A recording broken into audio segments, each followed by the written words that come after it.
The other day, I was watching some Rick and Morty, like usual, when I had a thought. Morty, I think we should start selling the Interdimensional cable TV box. Oh geez, Rick, that sounds like a lot of work, but I guess we can try. Can't blame them for trying to make a quick penny, can we? So let's help the boys out and design a website for the Interdimensional cable TV box. Okay, so for those of you that have never experienced real joy in life by watching the universe's best television show, Rick and Morty, you probably don't know anything about the Interdimensional cable TV box, so let me explain.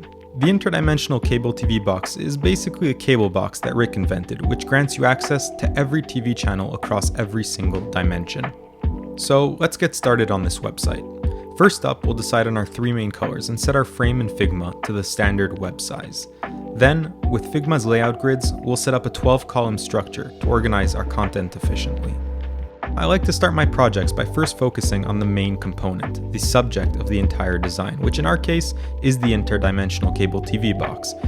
But since this fictional device doesn't actually exist, we don't really have all that much to go off of. Apple and Netflix use these fancy display cards to showcase their TV shows and movies.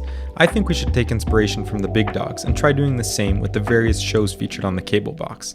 To make the display cards, we'll take some of the more popular clips from the Rick and Morty episodes which feature the Interdimensional TV box, and we'll make each card the same size. Let's give them all the same aspect ratio and line them up horizontally and in 3 rows. I'm going to give each card a light border, along with a matching shadow to add contrast between each card. To give a clean effect, we'll offset each row just a bit in order to give the cards a scattered-like placement. Now that the main graphical component for the hero section is built out, I'm going to drop it into our canvas and add a write-up for some hero text to go along with the image. We'll make sure the copy is super catchy and efficiently describes the product. We'll also add a subtext that adds some additional information. Let's throw in 2 buttons, one that will display a product video for those on-the-fence clients who require a closer look before purchasing, and another one that will be a quick buy button for the big ballers. I still feel like it's missing something more Rick and Morty. Let's drop in a galaxy background and add a radial gradient behind the text so everything stays readable. I'll also add a Rick and Morty themed portal and darker gradient on the right to make it seem as if the clips are appearing from the portal. I'm also going to quickly pop out a simple nav bar for the website. I'll give it a Rick and Morty inspired logo, add a quick nav menu, and another call to action button on the top right. One last touch, we'll add one of these smooth eyebrow buttons over the hero text because with a hot product like this, Rick and Morty will definitely be looking to grow their marketing team. For the next section, we need to actually describe the product and its creator, Rick. We have a lot of info that needs to be displayed in a clear and concise manner. I like using icon lists for this, so we'll make 3 different points with information about the cable TV box and all of its features. We'll give the section an icon, which in this case is the crystal Rick uses to power the box, a title, and a subtitle.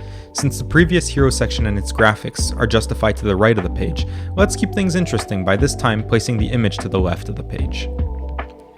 Now, the next section is going to be a lot of fun. We need to add a section that presents the product's highlight features. Let's include quick info like the number of channels available, the number of dimensions accessed, and the box's total runtime.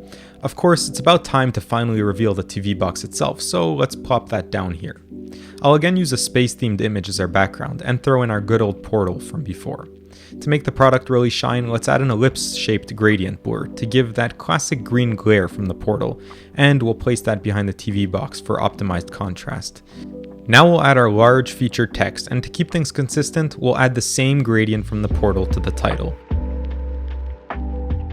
Now that the actual TV box is clearly displayed, we need a section that displays the catalog of different television shows available to watch. Let's call this our TV guide. Going back to our Apple and Netflix designs that we originally used as inspiration, let's format our different TV show options in a similar style. Let's give each one a title and a mini description. I'm also going to add some navigation buttons to allow the user to easily scroll through the different channels. Almost done. The last section we need is a call to action section. This is kind of like our last ditch effort at convincing the user to buy our product. Staying on brand, we'll use the Rick and Morty style space background one more time and insert a creative tagline that sounds like something Rick would say. Let's attach some buttons to match the title. Lastly, I'll add a photo of our stars posing for the cameras. Alrighty, that took longer than I thought, but I'm feeling pretty good about the overall design. I can't say it's perfect, but for a first draft, I'm pretty happy with it. Thanks for watching. Let me know what satirical or fictional design I should make next in the comments below. Make sure to like and subscribe, and I'll catch you guys in the next one.